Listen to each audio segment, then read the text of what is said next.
us for this session of the role of the land-grant institution in addressing racial tensions. In our discussion of Ohio State as a land-grant institution, it is appropriate for us to do land acknowledgements and to recognize the fuller history of the land. The Ohio State University and the Office of Diversity and Inclusion acknowledge the Shawnee, Miami, Delaware, and Wyandot peoples as the traditional land caretakers of Central Ohio. As a land-grant institution, we pay our respects to Indigenous ancestors, elders, and relatives and relations, past, present, and emerging. We'll share more about Ohio State's status as a land-grant institution and the many racial histories that have brought us to this moment. But for now, I'd like to introduce our Ohio State President, Dr. Michael Drake. Thank you very much, Dr. Williams, and thank all of you. My comments will be brief this afternoon. First, I'd like to thank the panelists for preparing for this discussion, and then really to thank everyone who's logging in online to participate. This is an important discussion of critical issues that have faced us day in, day out, year in, year out, century in, century out, since the founding of our country. And we need to continue to do what we can to make progress moving forward. We're fortunate at The Ohio State University to have a wide variety of people who are a part of our community. And one of the benefits of that is that when we're all part of one community, we're all Buckeyes together, we all have so many things we share.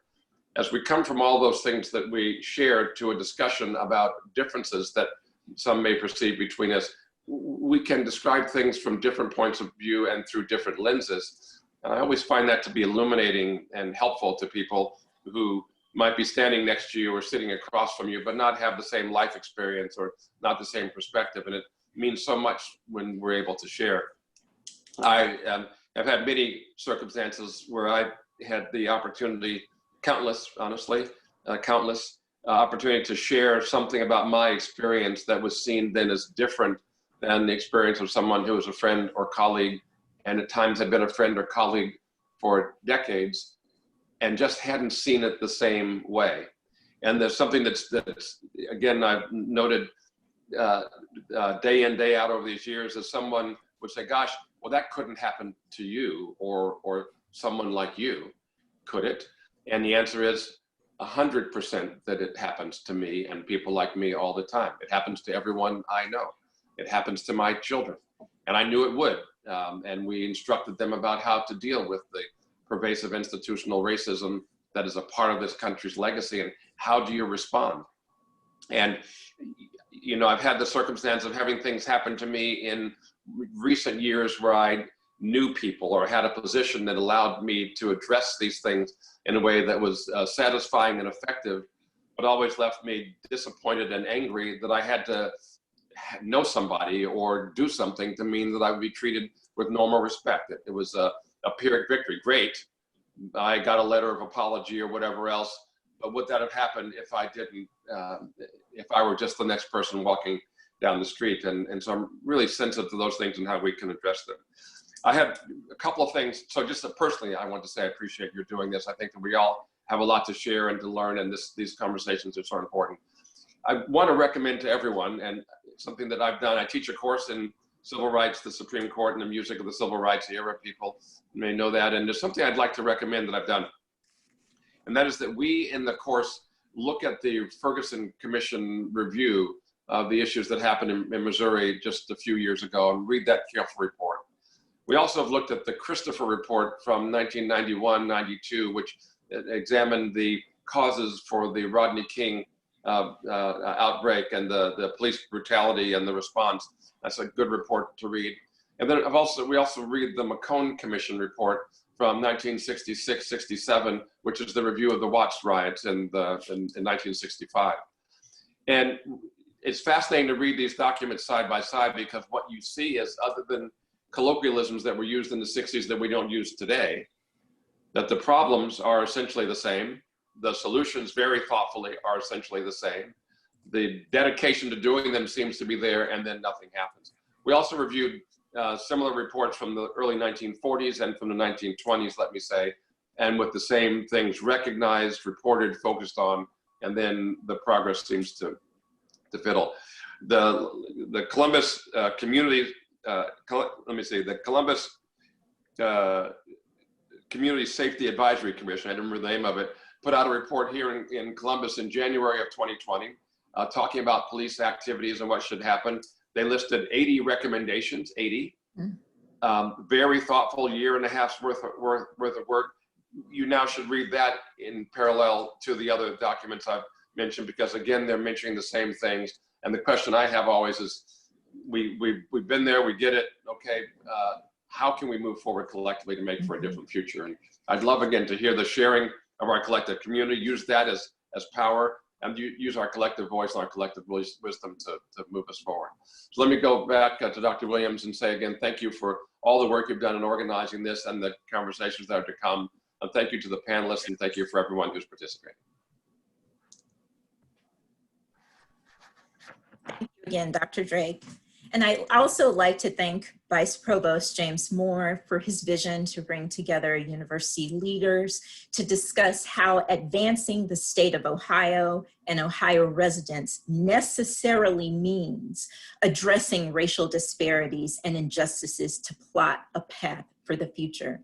I'd like to announce that to continue our session here, we will host part 2 of this discussion the following Monday, on Monday, June 15th, 3 to 4:30 p.m. You'll be hearing more information about that and can register for that virtual event through the Office of Diversity and Inclusion website, odi.osu.edu.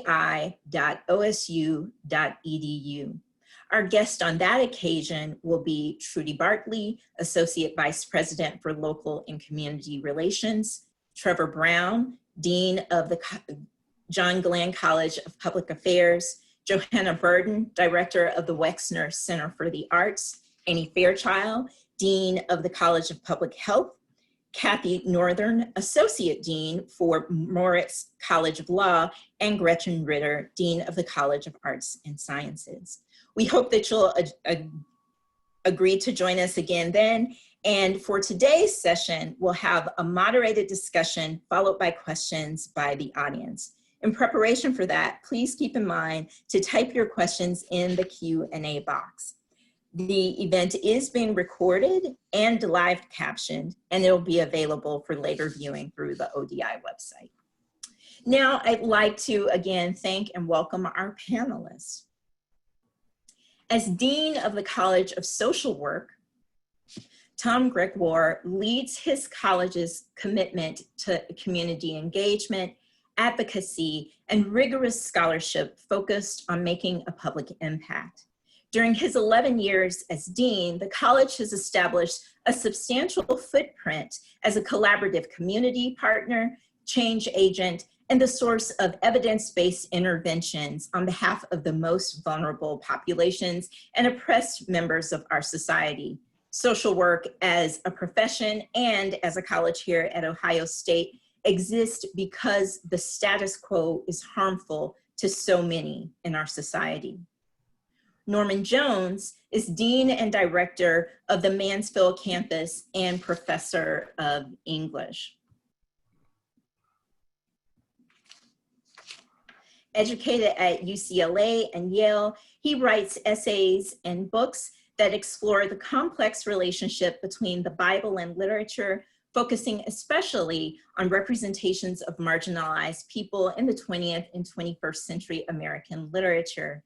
Norman serves a talented team of staff and faculty on the Mansfield campus, where they have increased the retention rate for historically underrepresented students by as much as 40% for African American students in particular.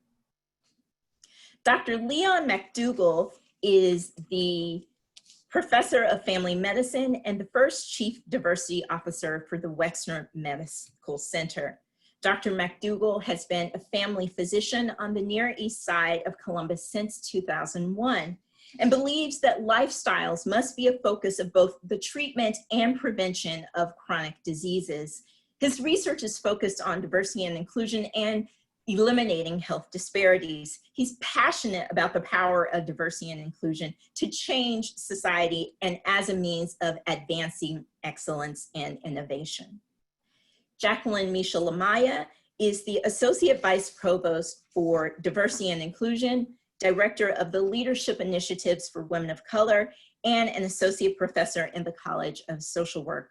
She's written or co-authored numerous publications and trainings focused on social justice, anti-trafficking, and human rights to make the impact here on campus and locally, nationally, and internationally. She's also the director of the Leadership Initiatives for Women of Color, LEWOC, and a past chair of the President and Provost Council on Women. Those are two organizations here on campus committed to advancing women, especially women of color, in higher education. Dawn Pope Davis is a professor and dean of the College of Education and Human Ecology.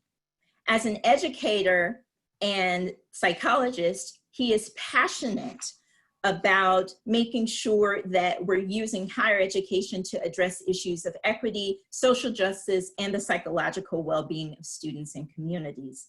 He's been elected as a fellow to the American Psychological Association's Society for Psychological Study of Ethnic Minority Issues, and his most recent work often focuses on the attitudes of Black Catholics in America. He also too received his doctorate from Stanford University. Stephanie Sanders is the Associate Vice President for Strategic Enrollment Planning in the Office of Academic Success. In this role, she leads integrated student enrollment planning and develops goals to shape the overall academic profile of our student body. Stephanie works with all Ohio State campuses and constituencies to champion the recruitment, enrollment, transition, retention, and graduation of academically prepared students, promoting access, inclusion, success, and excellence for all. As an Associate Vice President for Strategic Enrollment Planning, she oversees undergraduate admissions, graduate and professional admissions, student financial aid, Buckeye Link, and analysis and reporting.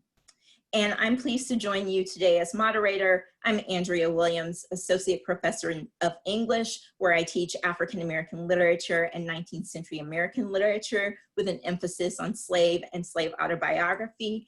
I also am the interim director of the Women's Place. Thank you. In the last few weeks, the nation has been gripped with the cumulative effects of COVID-19, the very public instances of racial violence, and now more than a week of public demonstrations for racial justice and police reform. Though the deaths of Ahmaud Arbery, Breonna Taylor, and George Floyd have galvanized the public outrage, we understand that these protests and demonstrations in the last few days are but the outcry of what have actually been decades and centuries of calls for change and for racial justice. We're familiar with many of these histories, with statistics about how African American men are more likely than others to die in police custody and from excessive force, about how health disparities exist to the point that Native American communities and African American communities have been disproportionately impacted by COVID-19. We are aware of the ways that cases of mass incarceration have impacted and limited and are often correlated with what are the educational disparities for children across the nation. So with this in mind, it is no more appropriate time than for us to take this moment in the university's history to address these issues. In the year 2020, Ohio State University celebrates its sesquicentennial year, 150 years of serving the Ohio community. And yet it is with that very community in mind that we recognize that we need to address these concerns for a better future for all. So with that, let's think about how that can happen. I welcome all of my panelists now to join in. First, in thinking about what ways that we have first been addressing and really witnessing such change over the period of time and what seems to be poignant about this moment. So we could think about this in terms of what have been the kind of historical triggers leading up to this moment. Andrea, I would like to make a comment about that. This country has been particularly challenging for African Americans and other racialized communities across the country. But particularly when it comes to African Americans, we've been dealing with racism for 400 years. And I want to speak to that in the context of the racial violence towards African Americans, and then the response that relates right to what's going on right here in 2020. In fact, this moment is so important that people are willing to risk their lives with infection with COVID-19 to fight against this important issue called latent racism in America. Just quickly, when you think about the 400-year history of African Americans in the United States, you have to look at the 250 years of violence. The response was insurrections, revolts, slaves running away and jumping off ships. You leave that period of time and go to 75 years of Jim Crow laws and lynching. The response was Black people voted and put Black folks into office. You look at 20 more years of persistent racial violence towards African Americans. The response was the Civil Rights Movement, boycotts and peaceful movements. You look at 50 additional years of persistent violence towards African Americans. And you saw people rise up and say, not anymore, we're sick and tired of this. You saw the rise of the Black Panthers and other activists saying, we're sick and tired of being sick and tired.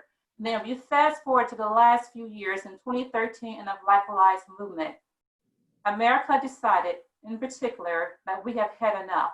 And when you look at what's going on in America and the number of people, and not just Black people in this university and our allies across the university, in the city of Columbus, across the United States, and even around the world, I look at the United States of America and say, there's a problem with racism in this country and it needs to be addressed. We are at a period of time where people are saying enough is enough, and it's time to seize the moment and do something different to address racism in this country. Thanks.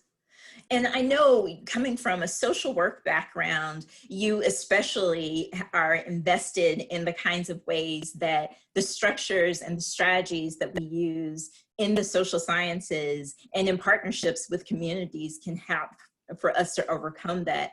As we take walks around campus before the stay-at-home period, we noted, for example, that social work was one of the first communities and colleges on campus that would proudly have out their Black Lives Matter signs.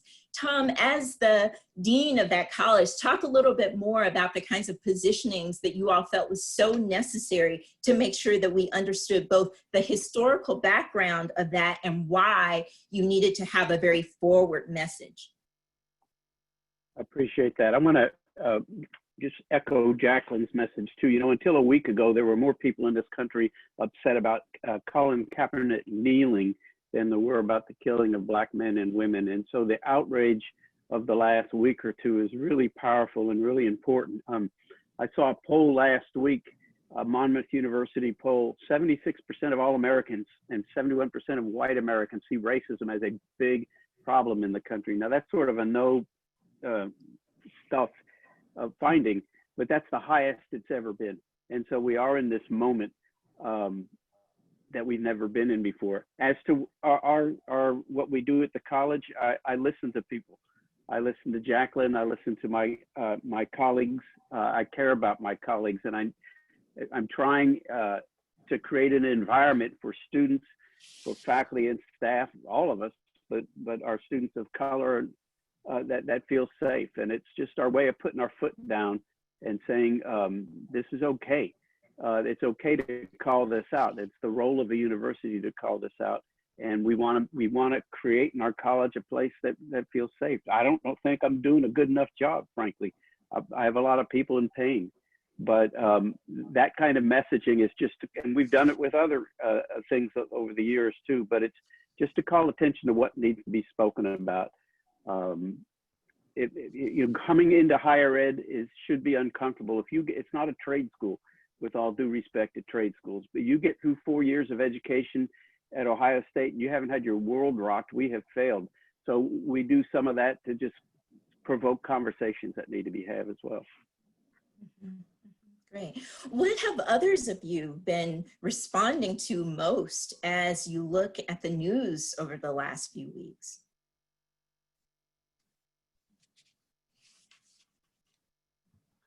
Hi, this is Leon McDougall. So what this has really demonstrated is what the replication of these images that are shown on television, just as with Bull Connor sicking dogs on nonviolent protesters in the 60s, week after week, we see Black males and females being murdered. So this has resulted in or part of a confluence of events. So first, we start 2020 with COVID-19. And just as with Hurricane Katrina, where the impending strike of the inclement weather was tracked by the National Weather Service, the National Intelligence Agencies, the Centers for Disease Control, and the World Health Organization. They were tracking the impending strike of COVID-19 on the United States of America. And even with that forewarning, there was a lack of response in regards to our national leadership.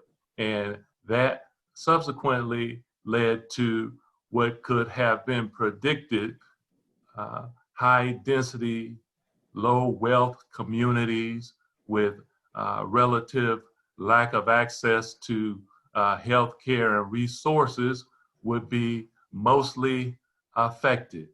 And then to not see a national response commensurate to the threat being garnered at the national level via FEMA. And just like with Hurricane Katrina, FEMA was inadequate in its response.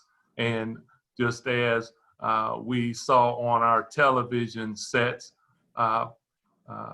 African-American families trying to walk to safe communities and crossing that bridge. I don't know if all of our viewers are old enough to remember this, but there was a helicopter shot of a Black family trying to walk to the nearby parish for safety and refuge, and the state troopers prevented that from happening. Now, juxtapose that to 2020, we have this forewarning of this COVID-19 deadly virus with impending strike on our community. And we have our agencies that are supposed to be responsible in protecting us, not putting a full effort towards that. Now, one thing about the state of Ohio, our leadership has helped to mitigate that, from Governor DeWine to our President Drake and our medical center faculty and staff. With being the 7th largest state in the US, we've done relatively well in regards to the total number of COVID-19 infections. However, with that being said, we still see that disparity in Black and Latinx and American Indian communities. So you have a confluence of events. You have COVID-19, and then people are under stress. The percentage of essential workers are mostly from underrepresented backgrounds, Black and brown people. So more of us are unemployed. And then while you're unemployed, watching television or having people in general having more time, every doggone week, you see some black man getting killed on television. So I think that was just a spark to trigger this fire. And so as a land grant institution, with our tradition of engaging difficult, complex problems, as evidenced by the Kirwan Institute on Race and Ethnicity, one of the first African-American and African departments of study. I'm so glad that you've convened us here today to speak to these issues. So I've been talking a lot here, so I'm just going to stop right there. Thanks a lot. You know, one of the things that you bring up, though, is that the fact that these instances have been happening in the middle of a pandemic has meant that there's been a different kind of social media and attention to it, because people were already attuned perhaps to the 2 o'clock news broadcast to hear from the governor what was going on with COVID. They were already attuned to checking their Facebook regularly.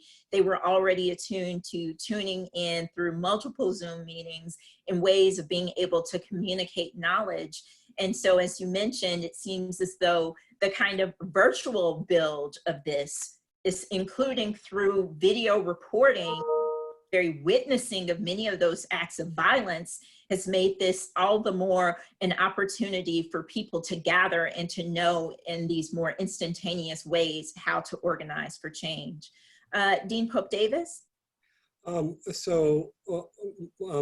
support many of the comments that have already been said, but let me flip back to an earlier part of your question is why are we in this moment? And I think part of that is in the context of what you've just described, but also what's different about this, and many of my colleagues of different ethnic and cultural groups have also recognized this, is that this time we're in is a focus on the Black community, that the ability for people to see the experiences that this community has had and to actually see it visually, people have a psychological reaction to that. They have seen this. It's no longer an opinion of people saying, no, that really didn't happen. Our technology has given us an opportunity to see and engage in this conversation very differently that may not have been present 30, 40, 50 years ago. And so people have the ability to do this. The outright expression, and I use that word in quotes, of seeing the policeman with his knee on the neck and literally seeing the camera and looking into the face of the camera and continuing to do that as though he was empowered to continue that engagement, speaks to a notion around privilege and access, where you feel that you can engage in a behavior and not be held accountable. I think part of what we're seeing now is, at one level, a euphoric nature of saying, this has got to change, and people are excited about that opportunity. The bigger challenge is getting people to focus on themselves. That is, be the change that you want in our society, whether it's through education or engagement.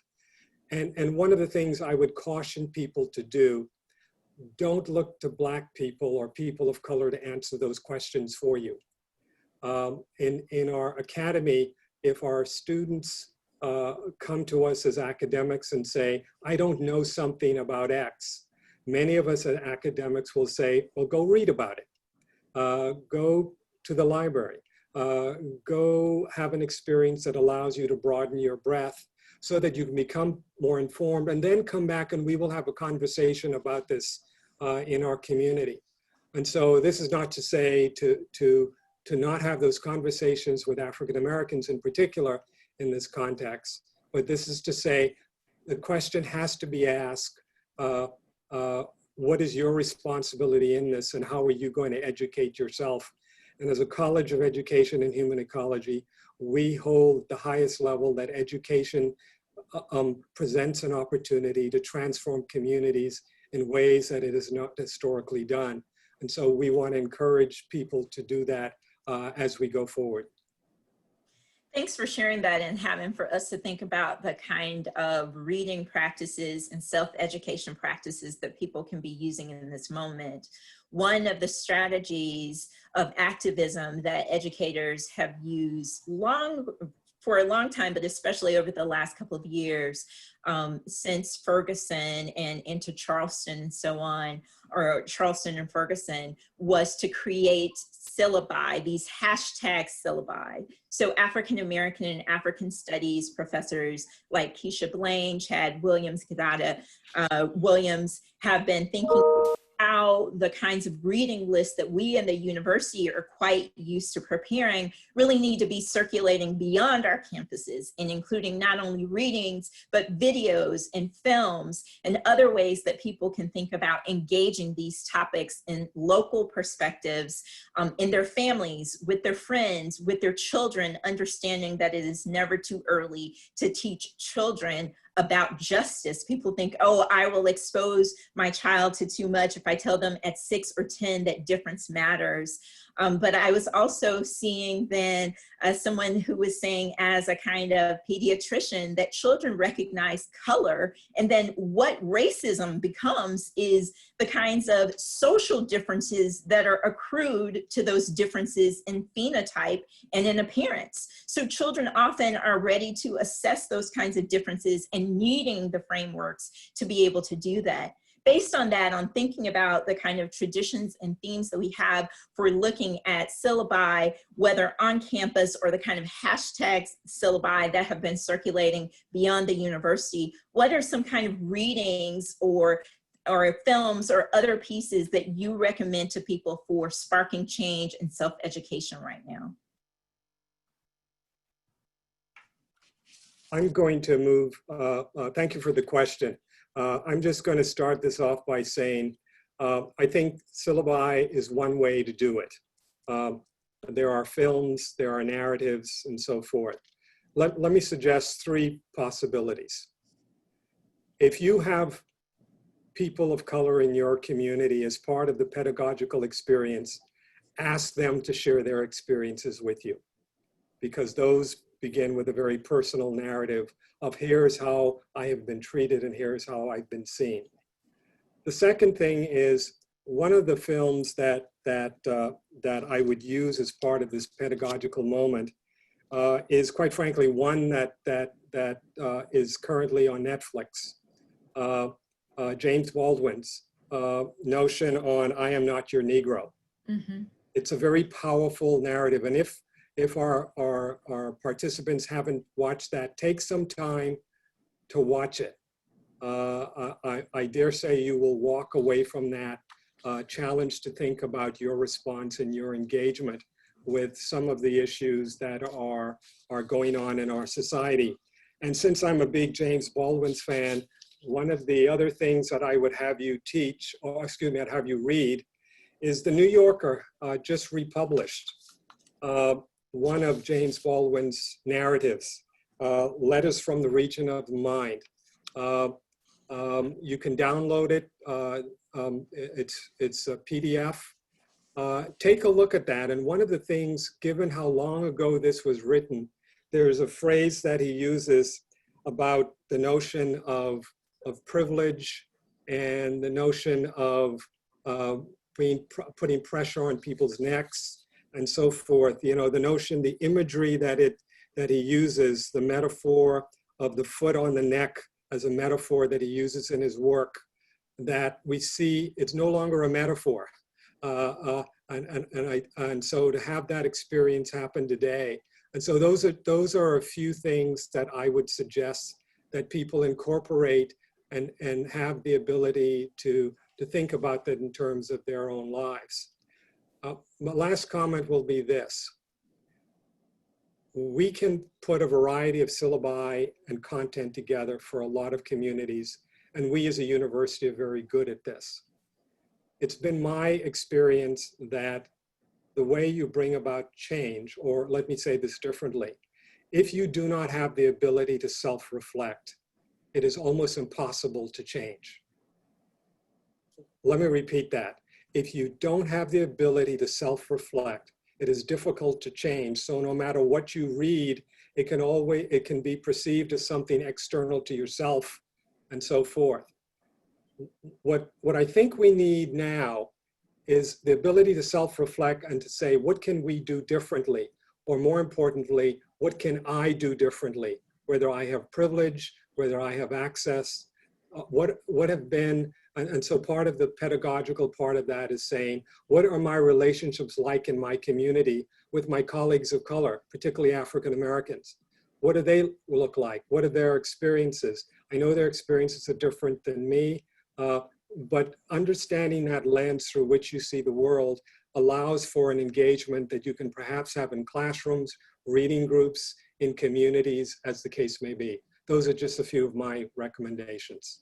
That's great. And Norman, I know with a background in teaching literature, we often think about how characterization in literature helps for students to put themselves in someone else's place and then be able to self-reflect on that decision-making, on that positionality, and really think about how then that moves towards change. In the last semester, I taught a class that was on activism in the 19th century, and really having my students to think about many of our hashtag movements now were used previously in temperance movements, in abolitionist movements, in environmental justice movements, and understanding that those intersect with the ways that we think about race and race disparity as well. Norman, what would you add?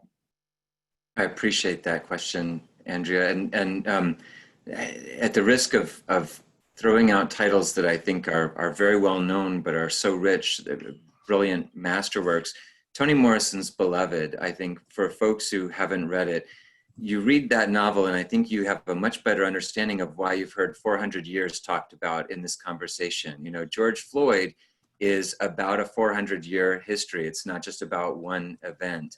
And I think you have to get that kind of sense of historical scope here. Toni Morrison's Beloved, along the lines of what Dean Pope Davis was saying, I feel like if you engage it the way it asks to be engaged, it leaves you unsettled. It troubles the reader. It forces you to reflect on yourself and engage with this history that is not settled. It can't really be settled. So that's really powerful. Sonny's Blues by James Baldwin. I also think of in terms of the current context, because we have there a story where the reader can be lulled into thinking that of these two brothers, that one brother has chosen the respectable path to respond to a racially unjust society, and he's troubled by this other brother, but I think he comes out of that kind of fantasy by the end and realizes that he and his brother are really the same, that they are responding to this injustice in each in their own ways. And I think that story helps remind us that African-American art and culture has literally changed the world, has enriched so much of human culture more broadly, has impacted so many different societies, and has become such a rich part of American culture. And yet so much of it was born out of pain and suffering. And I think James Baldwin helps us see that. So does Toni Morrison. But one of the things that I think, Dean Pope Davis, you make me think of when you talk about reflecting on oneself. When I see what's going on in the news, I think maybe we have a chance here, maybe, to recognize two bad habits of thinking, two mistakes, but I like to think them as sort of habitual ways of thinking that are not helpful for us when it comes to talking about racial injustice. And one of those is that we tend to think in terms of individualism. We tend to think people are the products of just their own individual choices. So maybe somebody's a bad apple or they're not. You know, we tend, especially in America, not to want to think about the historical, cultural, systemic contexts in which we live. And I think the images that we've just been talking about here, that sense of that 400-year history, can help us think outside of that, that we are products of our culture, our families, our society, our neighborhoods in ways that go beyond the power of individual choices. I think that's so important for us to start to reflect on ourselves. And the other one, a bad habit of thinking I think a lot of us get into is we tend to think that the term racist must only apply to someone who is deliberately, hatefully racist.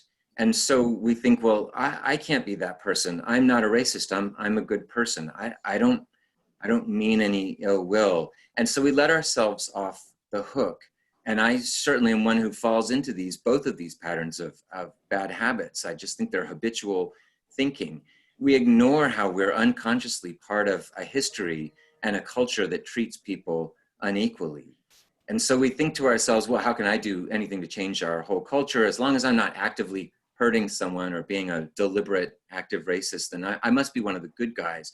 But that kind of good guy, bad guy thinking reduces us to this sort of individualistic, it's just too simple a story, right? We need more complicated stories to realize that we are part of a culture, of a system that has this deep history of injustice. And unless we actually take some active role in making a difference, we are part of the problem.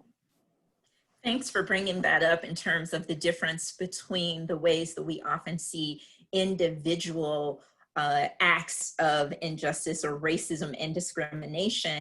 And it's easy for someone to think, well, I've never called someone by a racial slur, and so you're not referring to me there. I was reading something provocative the other day by disability studies and African American studies scholar Tariq Pickens, which she mentioned that too often when there's an act of racial violence, especially by a white person, someone will say, well, that person is a lone wolf, or that person is just crazy. And that's very problematic, first of all, because of the ways that it is disparaging for people with mental health concerns and a range of different neurodiversity. And so we want to be mindful of not replicating that kind of language, but also it lets that person off the hook. It allows it to seem as though it's a kind of individual response rather than a systematic one. And so really being able to think about this in terms of systems and institutions and policies is a much more helpful way. And with that, I'd really like to bring Stephanie Sanders into the conversation as well, and getting for us to think about how sometimes even institutions note that their well-intentioned plans can still have systematic gaps there that allow for racism to continue to work in exclusive ways, to narrow who our student pool is, or for others of you who our faculty lines are. And so Stephanie, you might talk a little bit about how you in your role are working actively to make sure that we can challenge some of those kinds of systematic disparities that have existed, often to the exclusion of students of color and lower income students. Thank you, Andrea. In my work with admission to the university, I am often or continuously thinking about how we provide access to students from a variety of backgrounds. If you look at the history, we have had some challenges in having diverse representation at the university. You're probably also aware that if you think back to the introduction of affirmative action in the 60s and the ongoing challenges to affirmative action, there's always a lot of difficulty. I think I'll focus on two things. One, that the university is, in my view, committed to increasing the representation of students from all backgrounds, underrepresented backgrounds, and students from a variety of economic backgrounds. However, the biggest challenge that we face is that students don't come to higher education with an equal preparation. So when students get to higher education, especially to institutions that have rigorous admission standards, you often hear people talking about that higher education should be a meritocracy. And we have to recognize all the reasons that students come are not equal in their K through 12 experience. That is racism and inequity alive and well. The other thing we all need to pay attention to is there's how students get into the university, but what experiences they have once they get here. Mm-hmm. There's been a lot of attention over the years to having broad representation in our entering classes, in our grad schools, and our professional schools.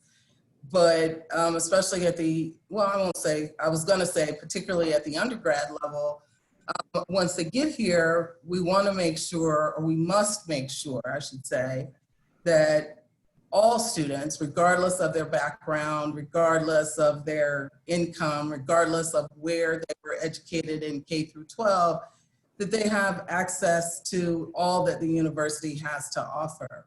So no matter how diverse our entering classes are, if you look around the university at colleges, at programs, you don't always see that same representation across the institution. So that remains a challenge for us.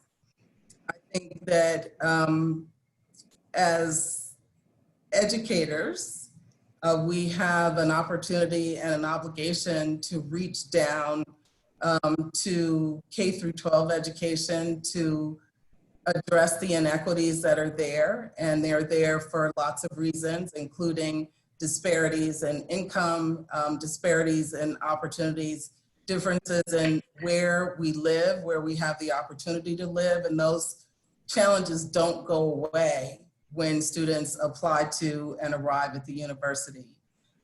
So I guess the most important thing will say is that I'm very committed and have always been to making sure that we have fair processes and that we continue to look for ways to make sure that all students know that they are welcome, that they are prepared, and that all of us realize that once students are here, that every one of us has an obligation to helping students be successful. You know, that's a great point about the difference between admission and retention. And that's another point that we can expand even out as we think about our employee base here at Ohio State in terms of our faculty and staff.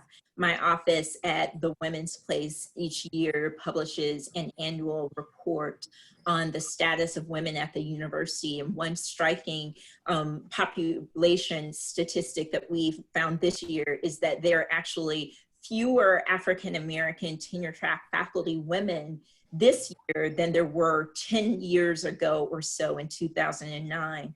And so that suggests that those efforts towards recruiting faculty and staff are not followed up perhaps in the same ways towards retention efforts. And that would then go for both our students, our faculty, and our staff. And we recognize then that as a land-grant institution, though, that is wanting to especially prioritize or emphasize the best parts of its land-grant mission, we do need to continue to forward that kind of inclusiveness. You know, on that note, you heard me earlier gesture back to the way that the 1862 Morrill Act, which distributed land for land-grant institutions, often happened through practices of usurpation of land from indigenous people in a number of different universities founded across the country. What are the kinds of ways that you all think that Ohio State or other universities can practice a kind of reparative justice, understanding the harm that might be done to these communities, not only in the past, but in the present? So I'm speaking here specifically about our kinds of connections to different regions of student and student diversity. Yeah, let me before I answer that part, let me go back and mention something you said in your preamble, which is, and this is an opportunity for me as the dean of the college to celebrate this. If you look at the things we have been doing in EHE in terms of the recruitment of diverse faculty, you will notice that in the last year, with the support of the Office of the Provost and the Office of the President, we have doubled down on recruiting some of the best faculty of color, particularly African Americans, in our community. We have a diverse group of faculty that we have been engaged with, again, with the support of the leadership. And keep in mind that they haven't all been African Americans. We have recruited a diverse group of people, and we see that as an initiative that has come out of OAA and the Office of the President. We intend to keep moving in that direction, because one of the things we do know, going to Stephanie's point, is that the way you can recruit and retain students of color is to have faculty and staff look more like them so they can see representations of them. And so as we hope to lead that enterprise, and my colleagues and deans who are on this call as well, continue to invest in this, I think that's an opportunity for Ohio State to position itself in a way that says that it is not only sufficient to recruit more students, but we must agree and find the resources, the continued resources to recruit our faculty of color so that we look more and more like the state of Ohio and our largest society. Great, thank you for that.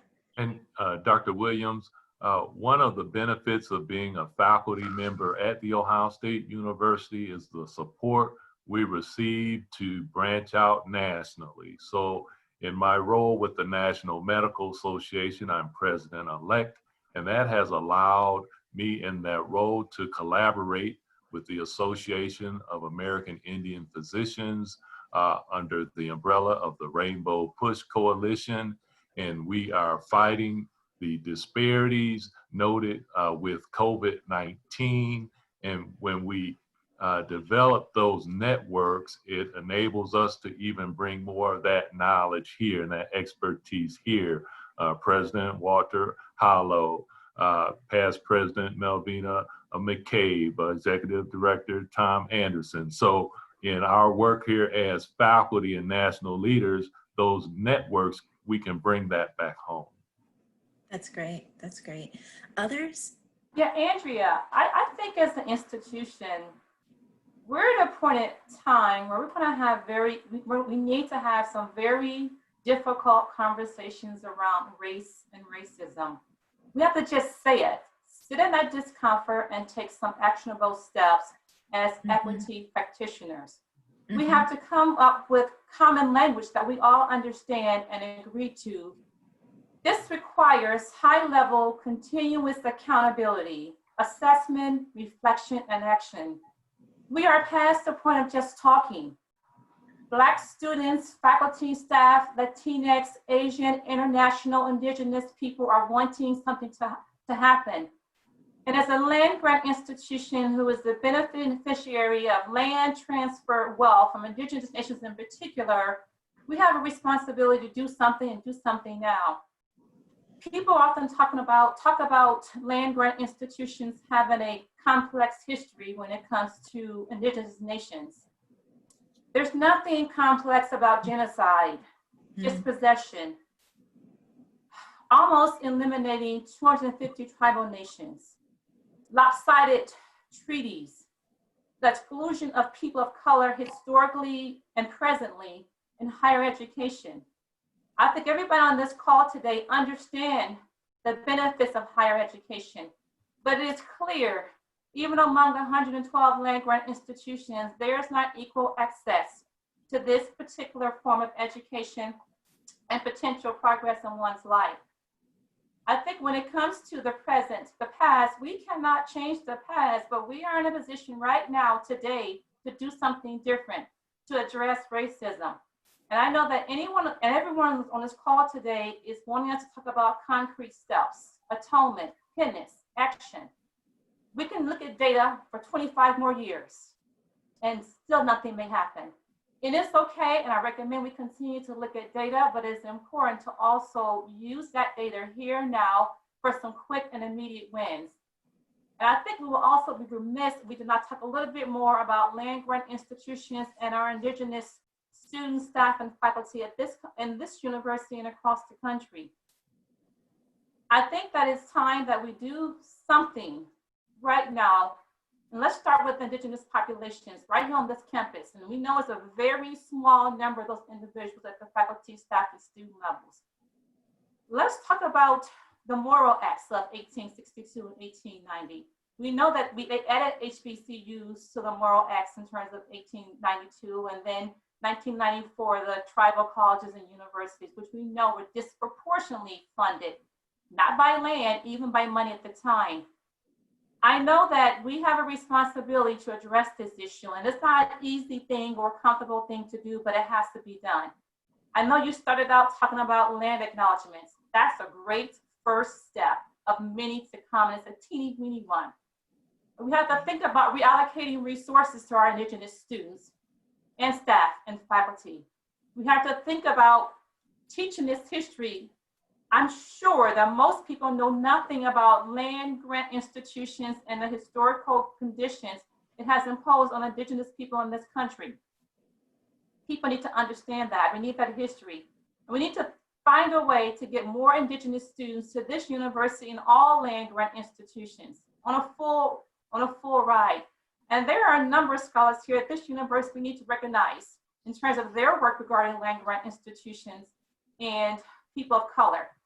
There's even someone in med school, Dr. Steve Gavazzi, who was talked extensively about land grant institutions and making retributions and even potentially reparations to indigenous nations.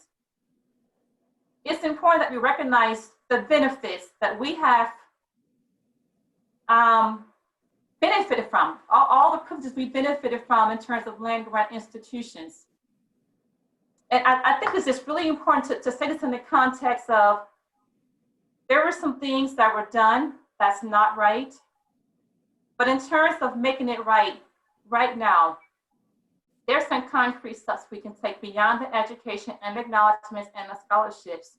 I think it's important that if we were to take a moment to educate ourselves about land grant institutions, we will all be moved to do something different, to encourage all of our university presidents and administrators to address this issue head on, and to move from this discussion, which is a very important discussion to start at with Indigenous students, to all of our students of color and address racism. And the book that I want to recommend as well was about equity talk and equity walk. At this point, it is important that we, again, if we're going to talk about racism honestly and fairly and right in the mirror, we're going to have to talk about white privilege and how it hurts people of color. Let's just say it. I know it's uncomfortable. People don't know how to do it, but it needs to be done. We're going to really talk the walk. And again, we are past just talking. People want actionable steps, especially from land grant institutions, to make this issue come to the forefront of our lives on a daily basis in higher education.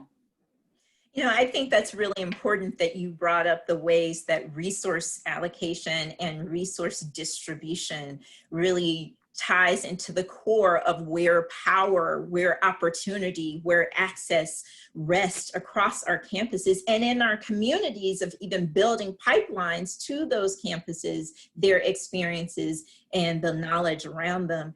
And so one of the reasons that we decided to draw together a group of campus leaders is because we understand that those are often the people who are responsible for resource allocation, for distribution of labor, for hires on campus, for lending out the kinds of and creating the diverse faculty that Dean Pope Davis is talking about. So I wondered if other people on the call as well would talk about some of the steps that you're already committing to, perhaps through partnerships with community organizations or particular populations in your area. Yeah, I'd like to weigh in on that. And, you know, there's a theme, I think, in what we're hearing from a lot of people that it's time for something completely different. This isn't a trying harder problem. We've made some innovations in this university. I'm really proud to work at a university that, with the Access and Affordability Initiative of Dr. Drake and out of OAA, And as Stephanie said, I've talked to enough students. It's really hard to be a low income. It's really hard to be a low income student at Ohio State. We need to invest more there, and I think that's really important. The other thing I want to note generally is, you know, our motto as a university is education for citizenship. So what would it look like if we saw our commitment to citizenship to be impossible to achieve without a commitment to anti-racism? That would be a conversation I'd like to see us have on this campus. That I really appreciate Jacqueline bringing up white privilege. I listened to my colleagues. It's heartbreaking. You know, what do I? Nobody said when I became dean, affirmative action hire. They were probably happy or sad, but you know, there's so many burdens I haven't had that our colleagues have had that we need to be more explicit about. In terms of specific activity at our college, we invest a lot of our own resources in our low-income students. We see our commitment to students as educating the whole student. What happens in the classroom and what happens in your internship are important to us. But if you don't go out, you know, as a fully whole person, if you don't feel safe, if you don't have the resources you need, I couldn't begin to think about how much money we spend to get somebody food for the week, to get somebody housed because now they're homeless. And that is a college responsibility, and we'll continue to do that. And I have a lot of people that like to help us do that. But I think we need to take a hard look at what it's like to be a low-income student. I'd like to see more scholarships that I could target more explicitly than we're allowed to by federal rules. You know, I can target scholarships based on income. I can't target a scholarship to a member of the Shawnee tribe. I should be able to. I can't target, you know, and that's not our university rules, but, you know, we're going to have to continue to work on that. It's going to take investment, but it really needs to take creativity. And how do we think about this in a whole different way? Because we're way past try harder. Nobody on this call and most people in this university care and want it to be different. And we can't just try harder. We have to be really different and have some very hard conversations, as Jacqueline says, about privilege and about resources. Andrea, one of the challenges in having an institution like Ohio State, like many institutions, that the review process having to do with its commitment to diversity and inclusion is thinking through what does that mean in terms of communities. When you agree to diversify an environment and to include other avenues of pedagogy and learning, fundamentally, I believe that it requires us to think about how we do our jobs differently.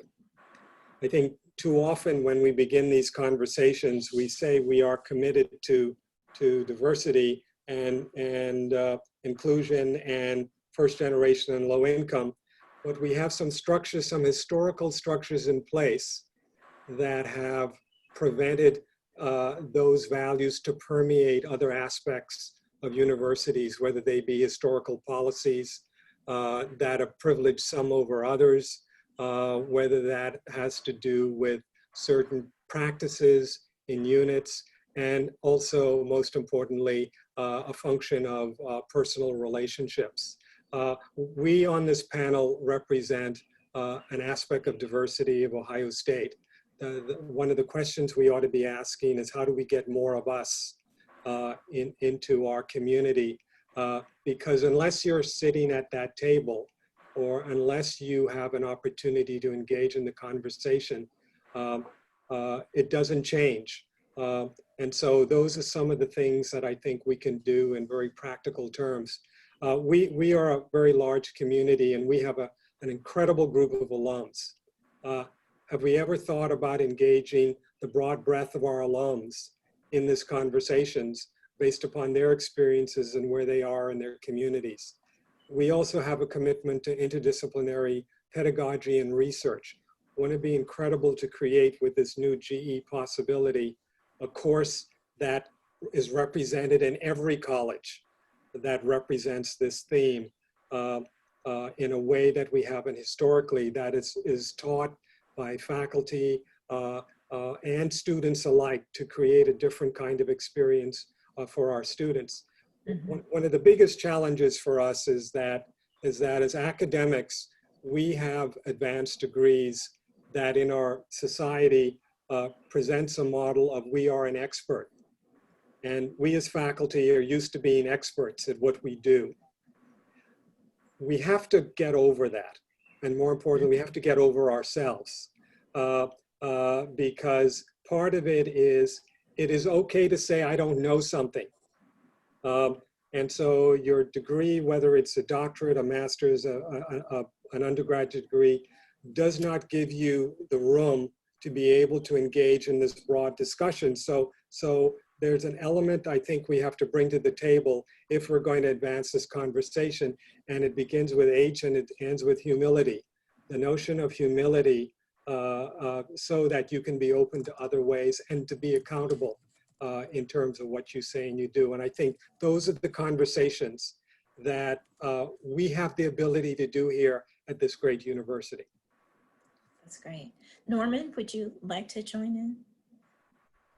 Well, we've worked so hard on the Mansfield campus. Is one of the things you very kindly mentioned in my introduction, to raise retention rates. We feel like, as someone mentioned, that it's not enough just to get students here, but we have to help them succeed. And that is not, it's a team sport. I cannot take credit for that. I mean, that's all about helping people feel a sense of belonging, feel like they are part of the place. And so many students who are African American or from other underrepresented groups or financially under-resourced don't feel like they belong here. And we have so far to go in trying to make that better. But then also reaching out to our communities. I think OSU is one of the crown jewels of the state of Ohio. We are privileged to have such a role here, and to join with community partners and help them brainstorm together, help us work on a broader systems level about what we can do in individual communities, I think is incumbent upon us. And certainly that's one of the things we're doing through our regional campuses. I know Columbus is very much involved in that, but Columbus is a much bigger city. But I think that's one of the privileges, but also one of the duties we have as Ohio State.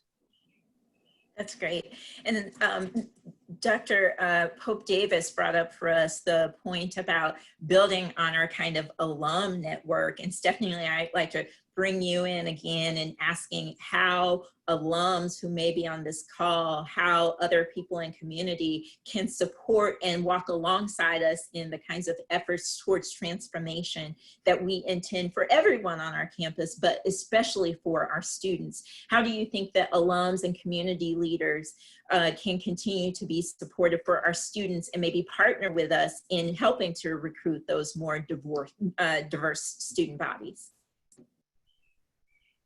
Well, we do engage with alumni in recruitment, but I think alumni can help us in many ways.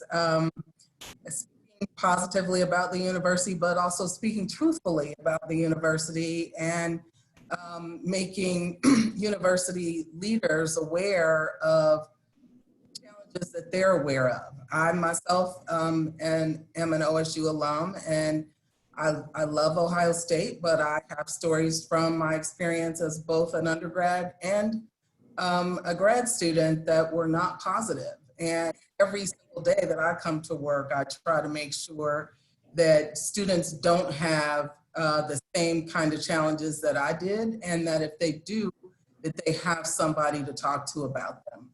Our alumni are in businesses and professions all over this city, this state, the world, and the university works to engage them in many ways, but I think our alumni can hold us accountable and engage with us to speak about scholarships.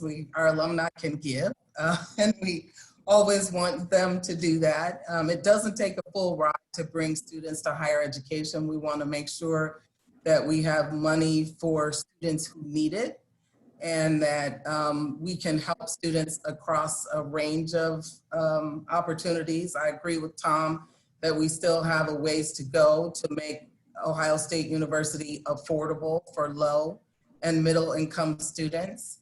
And I think where we know we have alumni who are in positions of influence across the state and across the world, we have an obligation to reach out and work with them to make sure that they are representing Ohio State, but that they can help Ohio State to do better.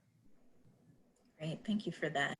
You know, I want to turn briefly to questions that have been coming in from our audience, but before doing so, I also want to emphasize that one of our structures and plans for this conversation was to welcome in community partners, many people who are local business owners, alums, because we, again, wanting to highlight the best parts of the mission to serve the community as a land-grant institution, really understand that Ohio State has the kind of intellectual and practical resources here that might benefit other people in their decision-making about how to respond in the midst of fiscal austerity, about how to mobilize more responsive onboarding for new employees in their businesses with an attention to diversity, recruitment, and equity. And so I'd like to have each one of you speak just briefly about what's one initiative or practice that you keep in place as a leader that you think other leaders on campus or even in the local community might put in place to better bring us to a place of inclusion.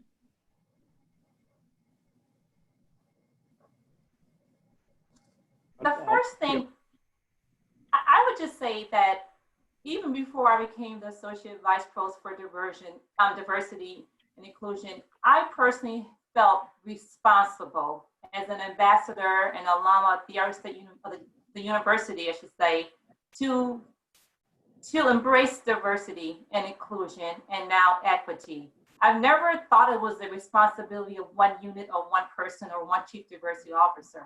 I always took that personal responsibility myself, and I would encourage everyone who is affiliated with this university to take on that responsibility to embrace diversity, inclusion, and especially equity individually. And we know, again, for those who might be unfamiliar, who may have been hearing the word equity kind of tossed around sometimes, but don't always understand the difference between equality and equity. Equality might be the distribution of the same amount of resources, but if you already have one group or one institution or one unit that is under-resourced, the same amount is not going to get it to an actual sense of being able to thrive and advance. And so equity is more of a kind of understanding of the ways that we need to be attentive to what are the needs and resources, what's actually going on in these communities, what's going on in Upper Arlington that may differ from what's going on in Pickerington, which may differ from what's going on in Hilliard, which may differ from what's going on by all of our regional campuses, and really giving that as an opportunity to say, what is it that people outside our university and people on our campus need in these particular locations? Dr. Pope Davis, you may have a leadership practice in mind, but I'm also seeing questions coming in with an emphasis on how K through 12 teachers, principals, and superintendents can be enforcing these practices of equity.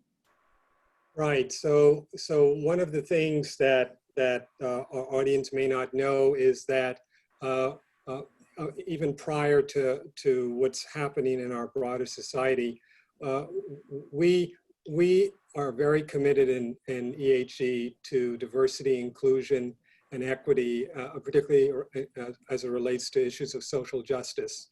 And so what we have done in the last year is brought superintendents into our college. We have 3 superintendents in residence in our college. No other college of education, human ecology in the country has that. And the presence and the goal behind having them present is so we have a more direct commitment and engagement with the school districts so that we can partner in ways and collaborate in new and different ways.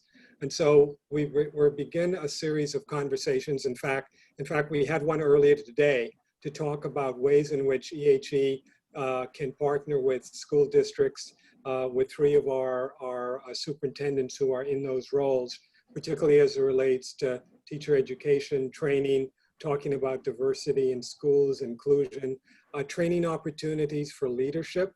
And I mean not just a one-time kind of thing where you check the box, and what can our college provide you in terms of those areas of expertise. So we're putting our engagement with the community to the forefront. Now, I will tell you, this isn't something that just happened.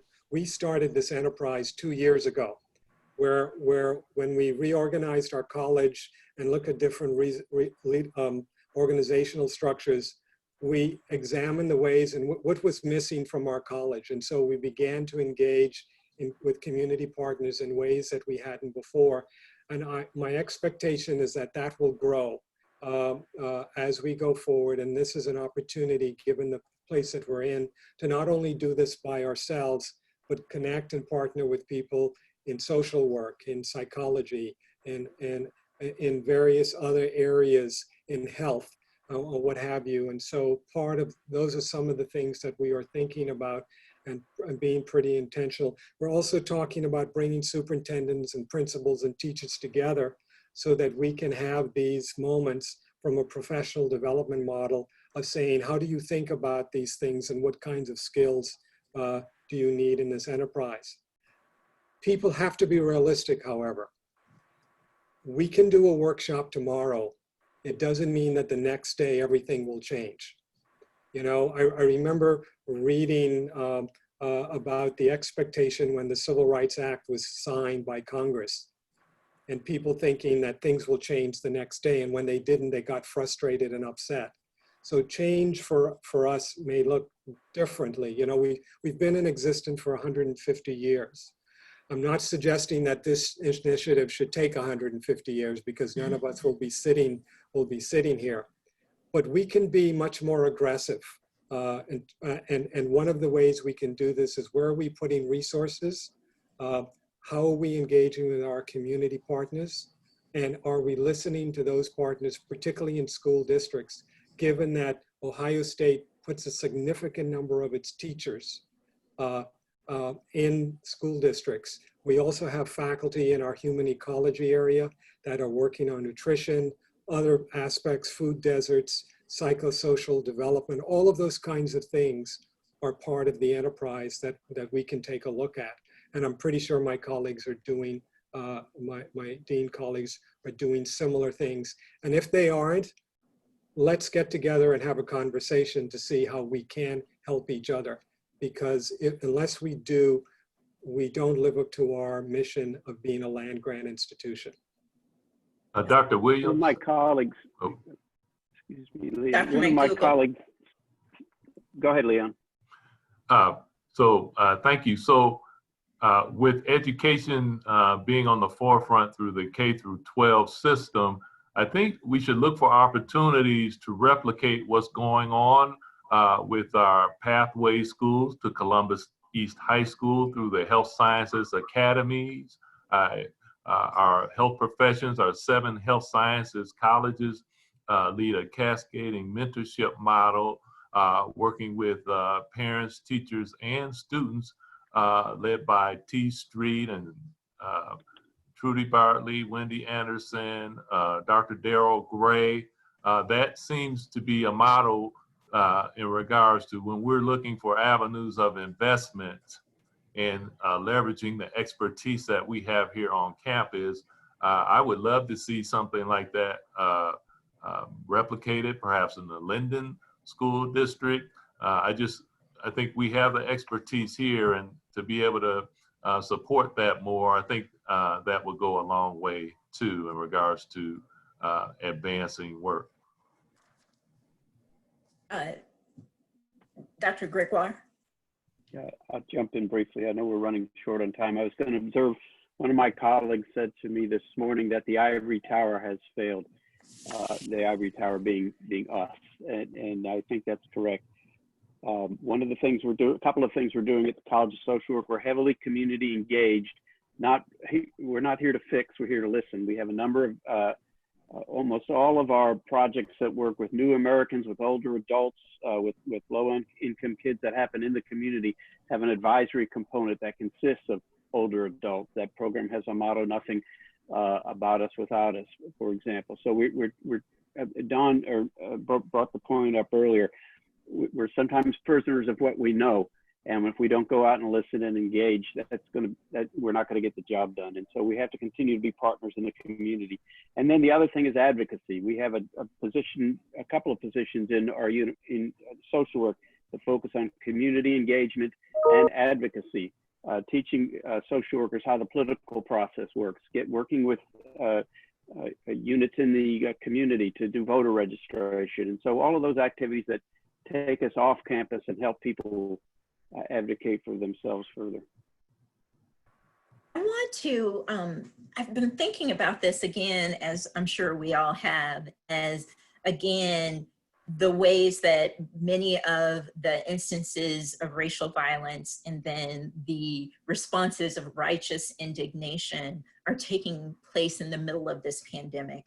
You know, I was reading recently, I think in the Times was mentioning that when George Floyd died, he had coronavirus antibodies in his blood. And the writer there says he survived the infection, it seems, only to die at the hand of police in terms of police custody. What do we need to do to make our students feel safe in returning to campus, both in terms of the kinds of risk involved of having a safe transition back to campus in the midst of COVID, knowing that communities of color have especially been affected by this illness and disease, and of having for our students to feel safe responding in ways that they feel are necessary as activists, and yet want to make sure that they are safe in terms of being able to express those rights without excessive force. What can we do to make sure that people feel safe returning? Dr. Williams, so at the Ohio State College of Medicine, we're actually convening a meeting with our student leaders discussing a case-based discussion that would present scenarios to share and have group discussions about, well, how should we handle this as students and faculty is going to be derived from an explicit bias case or presentations that I've been giving around the country entitled "Credentials Do Not Protect Healthcare Professionals from Bias." There is research out there showing that, ranging from all the aspects of diversity that we've been speaking here today to that there are occurrences both within the profession and even from the patient to the healthcare professional, and how should one handle that? And we have, again, a wonderful resource here, our Kirwan Institute on Race and Ethnicity, and part of that includes the active bystander training handout that's incorporated in that. So also, I'm going to be meeting with a group of students to implement a resource training on the book entitled White Fragility. So it speaks to earlier in this discussion about how people of color, yes, we have lived experiences. This needs to be an all hands on deck issue addressed, and not only by people of color, but European Americans, and facilitating discussions on that, and how European Americans and others can be activated to be a part of the solution. So those are some of the things that we're doing to complement ongoing implicit bias training. For example, we've partnered with the Kirwan Institute and created an online training module, and 13,000 people for the Wexner Medical Center have completed that training module. So our top 200 leaders have completed classroom implicit bias mitigation led by our very own Dr. Quinn Capers. So I'll stop there. Thanks. And do you know, Norman? So I'm sorry, Dr. Williams, I just wanted to follow up on what was just said, that I think it's incumbent upon allies to go out and recruit more allies. I don't know if recruit's the right word, or persuade more allies. You asked about leadership practices. I think one of the strange things as a professor who's moved into a leadership role at the university is that you have this symbolic kind of role a bit that seems larger than you as a person. And there are certainly ways to use that role to shine a light on important issues, but there are also ways you get to have some quiet conversations with folks that you might not otherwise have had conversations with. And that's really important to me, to try to build allies. You know, one of the things we haven't talked about here is how polarized our country is politically right now. And to me, it almost seems like sports teams, you know, like you're just rooting for one sports team versus the other, and everything falls into that kind of divide. And so even right now, the wearing of masks seems to be about which team you back, which I don't understand. And I think we need to find ways around that. So as I work to build allies against racial injustice, it's really important to me to have those quiet conversations with other people in leadership positions and help them understand that this is everyone's problem. This is racial injustice is a problem that is holding all of us back. And I suppose you could put it in crude terms to say it's in everyone's best interest to help move this conversation forward and take action. And helping folks see that it's in all of our best interest, I think is a really important part of building allies. And so I'd say, you know, allies, you got to go out there and make more allies. I mean, this is what we're about. And it doesn't mean bludgeoning people, preaching at people. It's about listening. It's about building shared values as you would in any partnership, and then working toward actionable steps. Norman, if I may, I agree with you 100%. The other piece that's important is, as we think about building allies and giving people the freedom and opportunity to speak up and engage, we have to be cognizant, particularly in the academy, that we have a statio system, if you will, that privileges, for example, full professors over assistants, and or more seasoned staff members than others. And so I think part of the discussion has to include not only the white privilege piece, but the notion of just privilege in general, because not all privilege is white. It can be structural in environments where people will say things to me privately that they wouldn't say in a public meeting of faculty or staff because of the perceived inequity in statio. And so I think we have to spend some time, how do we create safe spaces so that when somebody says something inappropriate, you don't take that with you and you go off and you be angry, so that you can say to that person, whether they be faculty, staff, or administrator, is this what you intended to say? Because here's what I heard.